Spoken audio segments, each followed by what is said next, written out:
ആധുനിക ചികിത്സാ രംഗം എന്നത് അനുദിനം മാറ്റങ്ങൾക്ക് വിധേയമായിക്കൊണ്ടിരിക്കുന്ന ഒന്നാണ്. പുതിയ ഗുണപ്രദമായ മരുന്നുകളും പുതിയ ഉപകരണങ്ങളും വിപണിയിൽ എത്തുന്നുണ്ട്. ആതുരാലയങ്ങൾക്ക് ഇവയ്ക്കനുസരിച്ച് മെച്ചപ്പെടേണ്ടിയുമിരിക്കുന്നു. അത് അടിസ്ഥാന സൗകര്യത്തിന്റെ കാര്യത്തിൽ മാത്രമല്ല, അക്കാര്യത്തിൽ സംസ്ഥാനം മറ്റ് സംസ്ഥാനങ്ങളെ അപേക്ഷിച്ച് എത്രയോ മുന്നിലാണ്. ആവശ്യത്തിന് ജീവനക്കാർ മെഡിക്കൽ കോളേജ് ആശുപത്രികളിൽ ഇല്ല എന്നതാണ് കണക്കുകൾ പറയുന്നത്.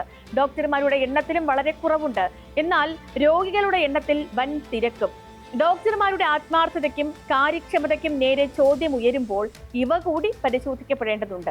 നമ്മുടെ ജനസംഖ്യയും രോഗാതുരതയും കണക്കിലെടുത്ത് ഇന്നത്തെ സാഹചര്യം അനുസരിച്ച് ഒരു ആരോഗ്യ നയം അത്യാവശ്യമാണ്. ഒടുവിൽ ഉമ്മൻചാണ്ടി സർക്കാരിന്റെ കാലത്ത് 2013 ആരോഗ്യ നയം കൊണ്ടുവന്നത്. തുടർന്ന് 2019 ഡോക്ടർ ബി ഇഖ്ബാലിന്റെ നേതൃത്വത്തിൽ തയ്യാറാക്കിയ കരട് ആരോഗ്യ നയം സർക്കാർ അംഗീകരിച്ചിരുന്നെങ്കിലും പിന്നീട് തുടർ നടപടി ഉണ്ടായില്ല. സർക്കാർ അംഗീകരിച്ച രേഖയ്ക്ക് എന്തു സംഭവിച്ചു എന്ന ചോദ്യത്തിൽ ആർക്കും ഒരു പ്രതികരണവുമില്ല.